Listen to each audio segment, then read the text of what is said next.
Today we're going to be looking at COVID and hair loss. Is it a myth? Is it real? Let's go ahead and take a look. So, personal experience here, and I should say post-COVID. Basically, had COVID in August, if you've seen the Back to Better series, which this is a part of that. And if you saw my thumbnail with the wig, no, it's not that bad, thank God. So, growing up, my dad didn't have a lot of hair. He hasn't had a lot of hair since high school. My sister, yes, you gotta love older sisters, right? Would always joke with me, ha ha, you're gonna have dad's hairline. And I hit high school and I was fine. Now, I generally would shave my head just because of sports. It was just so much easier in high school and most of college.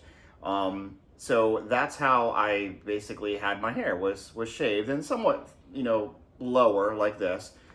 In college, I did have longer hair. I grew it out. When I was younger, I had a little bit longer hair before high school. I enjoyed my hair. It was always thick, always got compliments on it. And I see my dad with not much of it. And I see on my mom's side, her brother, my uncle, with not much at all.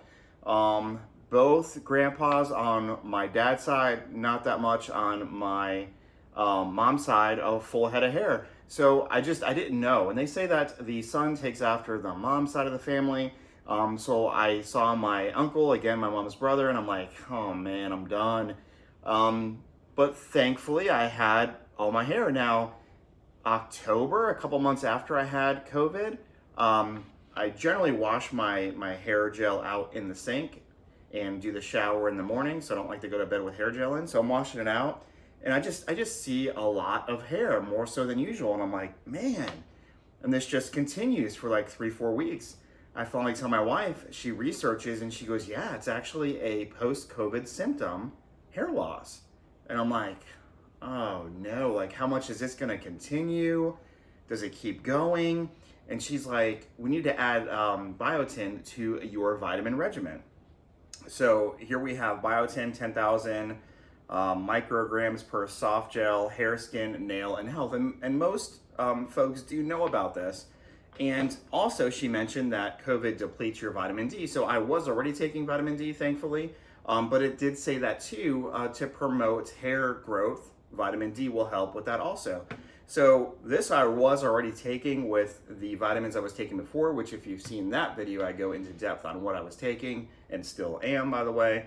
And I added this, and when adding this, as I would do those sink washes on my hair, I wasn't losing as much. And so now we are approximately a month or so using this, and it's been the same. I'm losing very little. So on the top is really where this area, where it would thin out. The rest seemed fine. It was mainly this area, which of course is the main concern for men, right? If you're losing hair here or here, that's fine, because typically you're gonna cut it low on the sides and the back anyway.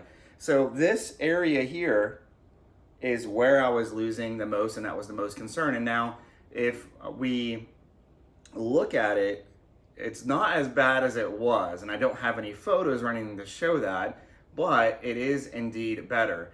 So diet, nutrition, that all plays a factor in really everything we do. If there's something going on with our bodies that's different, we can kind of backtrack it to some sort of food, nutrition, our body's lacking in something. So this personally helped me. Now, again, I'm not a doctor. I have not studied medicine. I've just done research for me personally on what affects me and what I have done to get through this. So this has worked. Will it work for you? I don't know. Let me know in the comments if you, post-COVID, also had an experienced hair loss. I'm curious to know how many out there have also experienced this, or maybe other symptoms that maybe I should be on the lookout for. Have you started taking any vitamins or supplements to help with any of those? Let me know in the comments. I'd love to hear back from you. And as always, like, subscribe, and share, and make it a great day.